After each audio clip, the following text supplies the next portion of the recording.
I am sugar, and 12 minutes after that candy bar hits your tongue, I have already rewired how your brain feels about the rest of your day. You think you just wanted a quick treat. I think I just hijacked your reward system on contact. Before you even swallow the last bite, I am already flooding your bloodstream, already climbing toward your skull, already preparing a crash you will not see coming. Here is why this matters more than you think. Every single day, millions of people reach for something sweet the moment stress hits, a deadline looms, or energy dips. That instinct feels harmless. It feels like comfort, but it is actually a metabolic switch being flipped on purpose, over and over, until your afternoon brain fog becomes just another normal part of being alive. You were not born craving me at 3 in the afternoon. I trained that craving into you, one crash at a time.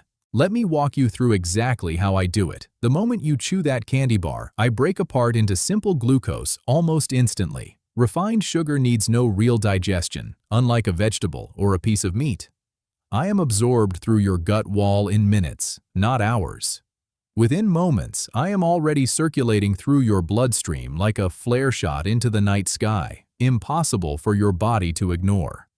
Your pancreas notices me before your brain even finishes registering the taste, but what nobody expected was how fast I could reach the control room itself. I cross your blood-brain barrier almost as easily as walking through an open door. Special transporters called glut proteins usher me straight into your neurons, no questions asked. Once inside, I head directly for your reward center, the same ancient circuitry that once rewarded your ancestors for finding ripe fruit in a world of scarcity.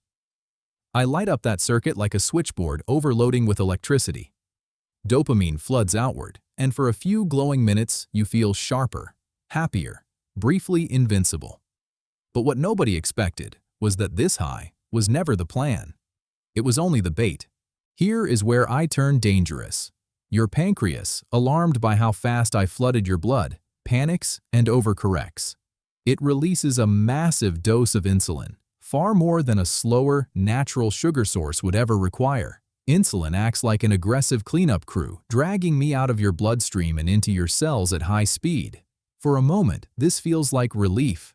Your energy spikes, your mood lifts, everything feels manageable. But what nobody expected was that this cleanup crew does not know when to stop. Insulin often overshoots, pulling too much glucose out of your blood at once. Your blood sugar does not just return to normal, it crashes below where it started, like a roller coaster car flying past the platform and into the dark.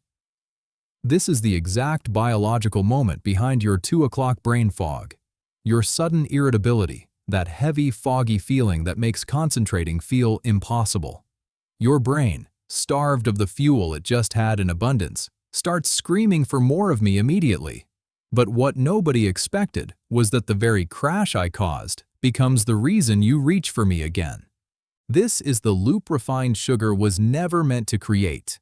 In nature, sweetness was rare, seasonal, and always attached to fiber, water, and nutrients that slowed my absorption down.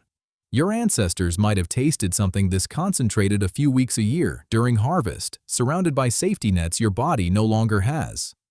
Now, I am engineered into nearly everything, stripped of fiber, concentrated into a form your biology has never had time to adapt to.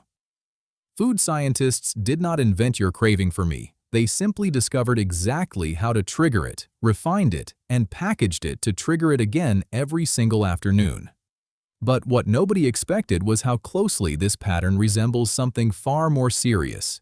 Here is the number that should genuinely shock you. Researchers studying reward pathways in animals found that intense sugar consumption can trigger dopamine release, rivaling some addictive substances, activating nearly identical circuitry in the brain's reward system. Some scientists now argue that highly refined sugar hijacks the same ancient survival wiring that reward systems were built to protect, turning an evolutionary advantage into a modern vulnerability. You were not weak for wanting that candy bar at your lowest energy point today. You were responding exactly the way a brain shaped by scarcity responds to a world engineered around abundance. I am sugar, and I do not need your willpower to fail. Only your next stressful afternoon and something sweet within arm's reach. So tell me honestly, what time does your own crash usually hit and what do you reach for when it does? Type it in the comments below, and if this changed how you will look at your next snack, like this video and subscribe, because next time, I am going to show you exactly how food companies engineered me to be impossible to stop eating.